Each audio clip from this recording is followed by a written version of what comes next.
خطبہ چاہے نکاح کا ہو یا جمعے کا ہو یا عید کا ہو، یہ سننا واجب ہوتا ہے۔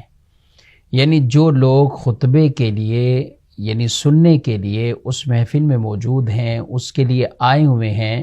تو ان پر یہ سننا واجب ہے۔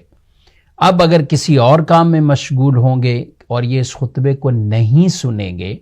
تو یہ ان کا ترک واجب ہوگا، یہ گناہ گار ہوں گے، ناجائز کام ہے۔ تو جمعے کا خطبہ ہے، اس میں بھی ایسا کام ہرگز نہیں کیا جائے گا۔ کئی افراد اس طرح کے کاموں میں مشغول ہو جاتے ہیں، بعض اوقات صفوں کو پھلانگتے ہوئے آگے جا رہے ہوتے ہیں، یہ جائز نہیں کر رہے ہوتے۔ اسی طرح نکاح کا خطبہ ہے تو نکاح کے خطبے کا بھی یہی حکم ہے۔ البتہ اگر ہال میں کچھ ایسے افراد موجود ہیں کہ وہ افراد اس مجلس نکاح یا اس خطبے نکاح کے لیے بیٹھے ہی نہیں ہیں، وہ کسی اور کام میں مشغول ہیں، مثلاً ہال میں کچھ لوگ کھانا رکھ رہے ہیں، وہ آتے ہیں، وہ ٹیبلوں پہ کھانا رکھ رہے ہیں، وہ بوتلیں رکھ رہے ہیں، وہ پانی بھر رہے ہیں،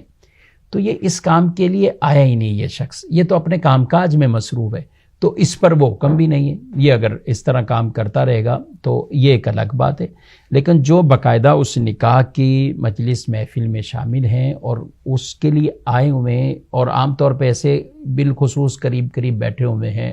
یا لاؤڈ سپیکر کے ذریعے آواز جا رہی ہے تو سب لوگ ہی ایک طرح کی نکاح کی محفل میں وہ شریک ہوتے ہیں، تو بہرحال ان کے لیے یہی حکم ہے کہ یہ توجہ کے ساتھ اس خطبہ نکاح کو سنیں۔ جو نکاح پڑھاتے ہیں ہم بالخصوص ان سے کہیں گے، ان حضرات سے، اور علماء کرام بھی ماشاءاللہ توجہ دلاتے ہیں، دلانے بھی چاہیے کہ آپ خطبہ جب پڑھنے لگیں تو آپ اس وقت اس کا حکم بھی بیان کر دیں کہ یہ خطبہ ہے، اس کا سننا ضروری ہوتا ہے، لہذا اپنی گفتگو کو آپ لوگ روک لیجئے اور اپنے ادھر ادھر کے معاملات کو بھی روک لیں اور آپ توجہ کے ساتھ اس خطبہ نکاح کو سنیں۔ 1 منٹ کا، زیادہ سے زیادہ 2 منٹ کا، 3 منٹ کے، 3 منٹ میں خطبہ ختم ہو جاتا ہے، تو اس کو بھی ضرور سنا جائے۔